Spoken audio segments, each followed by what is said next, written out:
여러분 안녕하세요. 롱장입니다. 요즘 시장에서 가장 큰 이슈, 제일 큰 문제는 전세 시장인데요. 이게 뉴스에서만 보는 게 아니라 우리 문제는 아닐지도 한번 보셔야 되고요. 제가 요새 회사를 이끄는 방향을 보여드림으로써 문제가 얼마나 심각한지, 그리고 여러분이 이 부분을 왜 절대 놓치고 있으면 안 되는지에 대해서 전달해 드리고 싶어서 영상을 따로 만들었습니다. 저희가 직원분한테 따로 부탁을 드려서 다 촬영을 좀 해왔어요. 그래서 약간 한문철 TV처럼 보일 수도 있는데 그건 절대 아니고요. 이거는 그냥 참고 자료고 제 얘기를 들으면서 한번 좀 봐주세요. 왜냐면 제가 왔다 갔다 한다 그래도 그거를 막 다 보여드릴 수가 없잖아요. 그런데 왜 왔다 갔다 하는지에 대해서 말씀을 드리려고 하는 거고, 그게 굉장히 중요한 시점이고, 이거를 잘못 놓치시면은 여러분이 놓치고 있다가 큰 리스크에 노출이 될 수가 있고 여러 사람이 굉장히 불행해질 수가 있기 때문에 이번 영상은 꼭 보시고 내가 놓치는 부분은 없나 좀 점검하시기를 부탁드리겠습니다. 한번 같이 보시죠. 시청하시기 전에 구독하기, 좋아요, 멤버십 부탁드리고요. 멤버십은 매주 토요일 라이브를 진행하고 있습니다. 뭐 단 하루가 아니라 지금 뭐 계속 다니고 있는데요. 저는 이제 회사를 운영하다 보니까 이게 다니는 게 여러분 얼핏 예전처럼 생각하는 것처럼 뭐 어디 뭐 보러 간다. 사실 뭐 보러 가는 건 거의 제가 가거든요. 토지나 건물이나. 근데 이게 요새 다닐 일이 진짜 많아요. 이 다니는 게 뭔지 좀 말씀을 드릴게요. 자, 여러분 일단 요새 어떤 케이스가 있냐면 여러분 이거 알아두셔야 돼요. 세입자분이 만기가 되면 나갈 수도 있고 안 나갈 수도 있잖아요. 근데 안 나가고 계속 거주하겠다고 말씀을 하신 다음에 갑자기 연락이 오는 경우가 늘고 있습니다. 그럼 연락이 왜 왔냐? 어머니, 아버지나 가족 회의를 했는데 요새 전세 시장을 못 믿겠다는 거예요.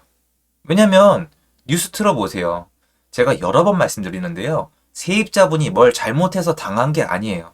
그런 케이스도 있는데 못 피한다니까요. 이 구조 자체가.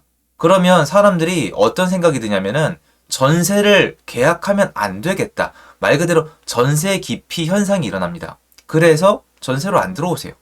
그런 경우에는 더 거주하기로 결정을 하신 다음에 갑자기 연락이 와서 저 전세 못 믿겠어요. 저 월세로 나갈래요. 아니면 저 그냥 퇴거할래요. 이런 경우가 있습니다. 그것도 기간을 얼마 남기지 않고서.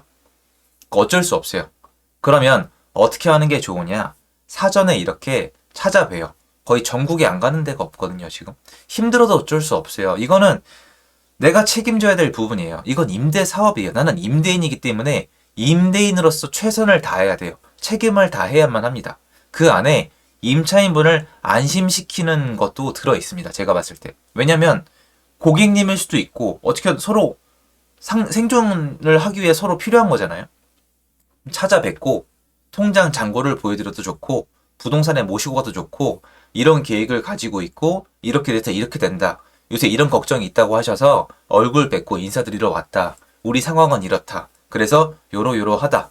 거주하시는데 필요한 건 없냐? 뭐 수리를 해드리겠다. 뭐 기타 등등등 여러 가지 말씀을 드리고 오면은 좀 안심이 되겠죠. 아무래도 훨씬 나을 겁니다. 그러니까 지금 시장을 이해하셔야 돼요. 지금 시장은 세입자분들이 불안해할 수밖에 없어요. 누가 이렇게 만들었던 건 중요치 않아요. 시장이 어려운 만큼 내가 그 상응하는 노력을 해야 됩니다. 그래서 저희는 찾아뵙고 신뢰를 드리고 안심을 시켜 드리려고 많이 노력을 하고요. 제일 크게 신뢰를 얻을 수 있는 길은 통장 잔고를 보여드리는 거였어요. 어쩔 수 없는 것 같아요. 이게 아닌 분들은 뭐 별도로 자신에게 맞는 방향으로 진행을 하는 게 전 맞을 거라고 생각을 해요. 자, 두 번째로 세입자분이 나간다는 경우가 꽤 있습니다. 자, 나간다고 했을 경우에도 찾아뵈야 돼요. 왜 찾아뵙냐? 일단 첫 번째로 집을 잘 보여주셔야지 다음 세입자를 구할 수가 있습니다. 이런 분들이 계세요. 전 거꾸로 당했는데요.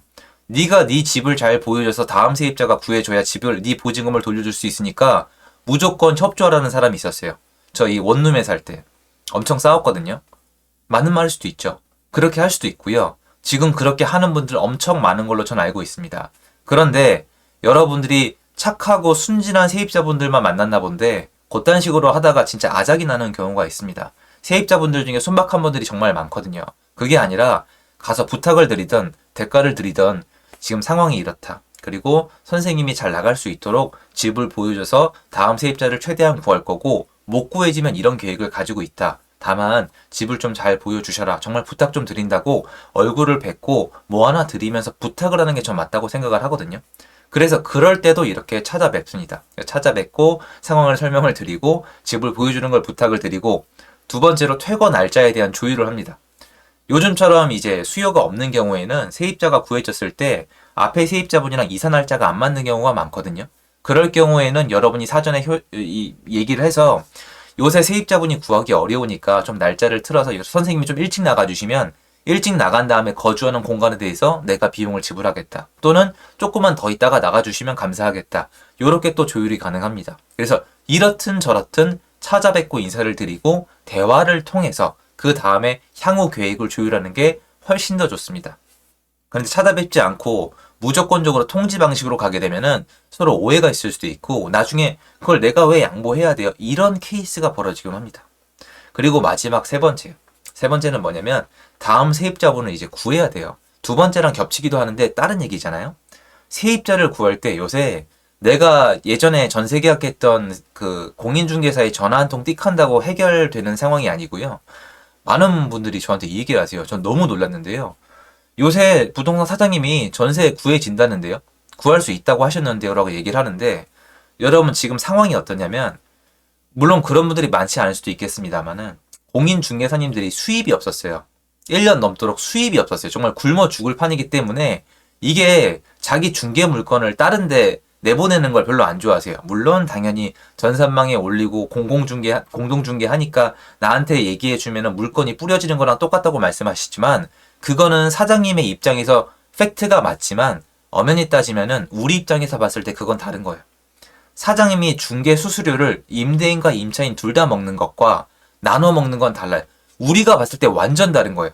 사장님은 당연히 양타를 먹고 싶어 하시기 때문에 내 물건을 푼다는 그 개념은 홍보를 한다는 거지 완전 푸는 게 아니에요. 그래서 내가 직접 발로 뛰어서 정말 여기저기에 부동산에 물건을 내놓고 여기저기 부탁을 하고 저희는 이제 전단지를 만들어 가요. 전단지를 만들어 가고 그것도 부족하면 통장 사본도 드려요.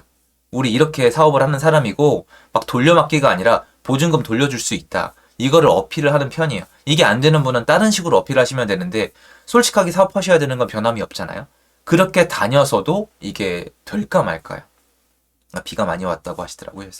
그래서 여러분 이게 보시면 하루 이틀이 아니라 그냥, 그냥 떠돌이에요. 떠돌이. 이게 지금 임대인들이 처한 상황이 맞고요. 이렇게 해야지 수요를 구할 수 있을 만큼 전세 시장이 위축이 되고 있어요. 이 다음 시장에 어떤 기회가 올지는 우린 몰라요. 그런데 지금은 여러분 뉴스만 틀면 전세 사기 얘기 나오고 있고 보증금 사건 사고 나오고 있잖아요. 전세 수요가 늘어날까요? 안 늘어난단 말이에요. 그러면 전세 수요가 없으면 여러분 대출이 풀려 있으면 돼요. 지금은 목돈 구하기 전쟁인 거예요. 전세금이 뭐예요? 어떻게 보면 돈덩어리잖아요. 돈덩어리를 은행도 안 주고 세입자분도 안 주기 때문에 임대인이 밖으로 발품을 팔아서 구해오는 수밖에 없어요. 지금은 절대 좋은 상황이 아니고요. 지금 최근에 전세 문제가 다시 한번 불거졌기 때문에 추가적으로 수요가 한 번 더 감소할 수도 있습니다. 근데 이미 기존의 전세 수요가 너무 낮았기 때문에 얼마나 더 낮아질지는 알 수가 없지만 상황이 좋지는 않아요. 제가 이걸 왜 보여드리냐고요? 제가 여러분한테 뭘 팔거나 어필할 것도 없고 여러분 지금 왜 이렇게 다니겠어요? 이걸 보세요. 왜 여러분 이게 새벽부터 밤까지 지금 몇 날 며칠을 이렇게 다니는 건데 왜 이렇게 다니겠습니까? 상황이 안 좋으니까 다니는 거예요. 예전에 전세 수요가 많을 때는 전화로 해결이 가능했고요. 지금은 전화로 해결이 안 돼요. 전화로 해결하라는 여러분, 옛날처럼 전세가 그냥 잘 나갈 거다. 부동산이 알아서 해줄 거다. 만기 때 못 돌려주면 그냥 배째라. 이런 생각 가지고 계신 분, 그렇게 생각하시면 안 돼요. 지금은 세상이 변했습니다. 지금은 임대인이 노력을 해야 돼요. 임대인이 힘든 시간이 지나가지 않았어요. 그리고 지금 시기에 어떻게 보면은 전세입자분한테 좀 감사한 마음을 가질 수도 있는 시기라고 저는 생각을 합니다. 저 예전부터 그렇게 한다고 했잖아요. 물론 지난 정권 지나오면서 임차인분이랑 옛날처럼 지내지 못하는 게 몇 번 경고성 발언을 들은 적이 있어요. 네가 만기 때 제대로 못 돌려주면은 전세 사기로 고발을 하겠다. 안 돌려주겠다는 게 아니라 너무 법과 뭔가 조율이 안 돼요. 그런 경우가 있기 때문에 저도 위협감을 느끼곤 합니다. 하지만 그렇다고 제 책임을 다 안 할 수는 없거든요.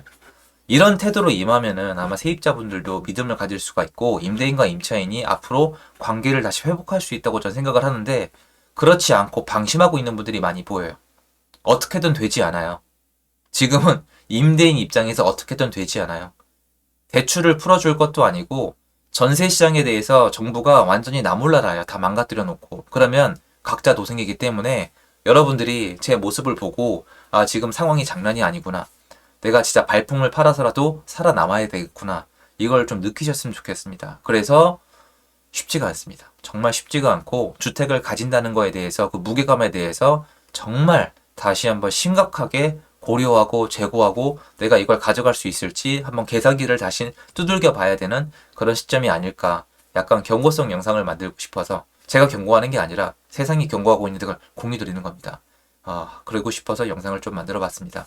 도움됐으면 좋겠고 여러분 부디 만약에 여러분이 임대인이시라면 지금 상황에 대해서 한번 돌아보시기를 좀 부탁드리겠습니다. 여러분을 위해서 그러는 겁니다. 나중에 요새 장난 아닙니다.